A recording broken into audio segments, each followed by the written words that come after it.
తీసుకొచ్చారు మనందరికీ తెలుసు. యుక్రెయిన్ యుద్ధంలో కూడా యుద్ధాన్ని ఆపి మన భారతీయ పిల్లల్ని దాన్ని ప్రశాంతంగా కాశ్మీర్ని ఈరోజు చూస్తున్నాం. ఈరోజు ఉద్యోగాల కల్పన కాశ్మీర్లో జరుగుతుంది. మన కొట్లాట రాముని గుడి కోసం, మన సంస్కృతి, మన స్వాభిమానం, మన అభిమానం.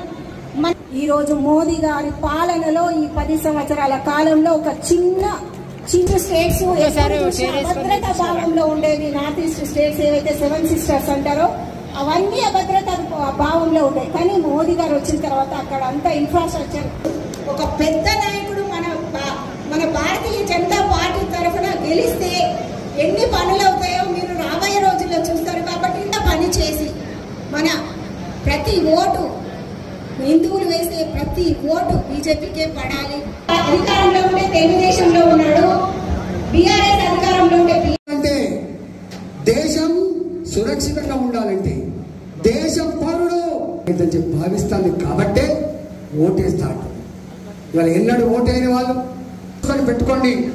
ఆ రోజు ఎంత ఎండ ఉన్నప్పటికీ కూడా మీరు మాత్రం ఈ దేశ కొట్లాడే బిడ్డ నేను, ఎవరితో రాజీ పడకుండా కొట్లాడే బిడ్డ నేను.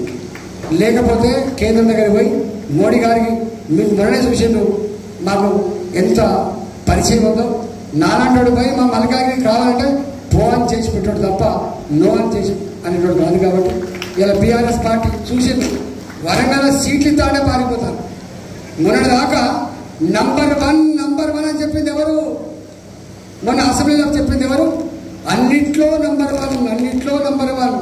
4 నెలల క్రితం కేసీఆర్ మాట, కేటీఆర్ మాట, హరీష్ రావు గారి మాట ఇవాళ ఆ పార్టీలో పోటీ చేయడానికి కూడా ముందుకు రాని పరిస్థితి ఎందుకు వచ్చింది?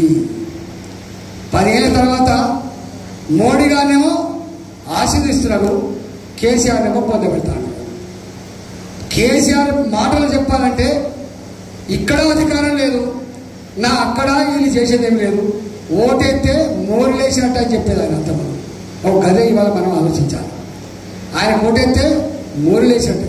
తెలంగాణ ఉద్యమకారులారా, నాతో పాటుగా టీఆర్ఎస్ పార్టీలో పార్టీ బలోపేతంగా పనిచేసిన నాయకులారా, కార్యకర్తలారా, ఈ ఓటుని వేస్ట్ చేయకండి. ఈ ఓటుని తెలంగాణ అభివృద్ధికి, దేశ అభివృద్ధికి, మోడీ గారికి కమలం పువ్వు గుర్తుకోటేమని చెప్తున్నా. ఉండాలంటే దేశం సురక్షితంగా ఉండాలంటే దేశం పౌరుడు ఆమె ఇండియన్ అని ప్రపంచ దేశాలు చెప్పుకోవాలంటే ఇవాళ మోడీ గారి నాయకత్వంలో సాధ్యమైందని చెప్పి భావిస్తాను. కాబట్టే ఓటేస్తాడు.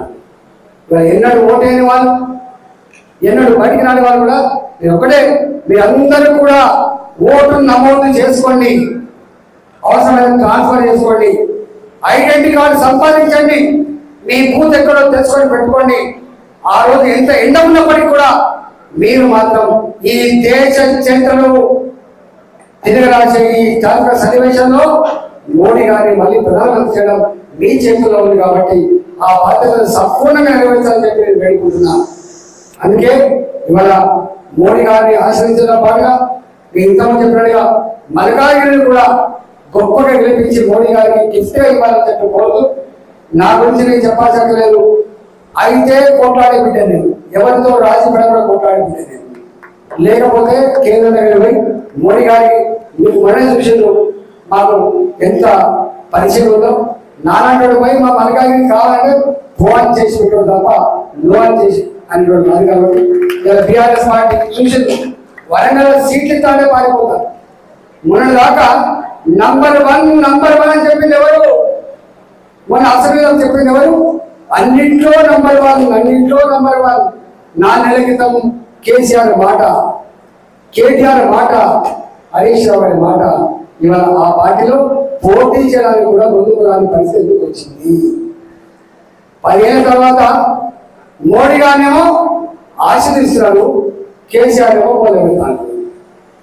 కేసీఆర్ మాటలు చెప్పాలంటే ఇక్కడ అధికారం లేదు, నా అక్కడ ఇది చేసేదేం లేదు, ఓటైతే మోరులేసినట్టు అని చెప్పేది ఆయన అర్థం.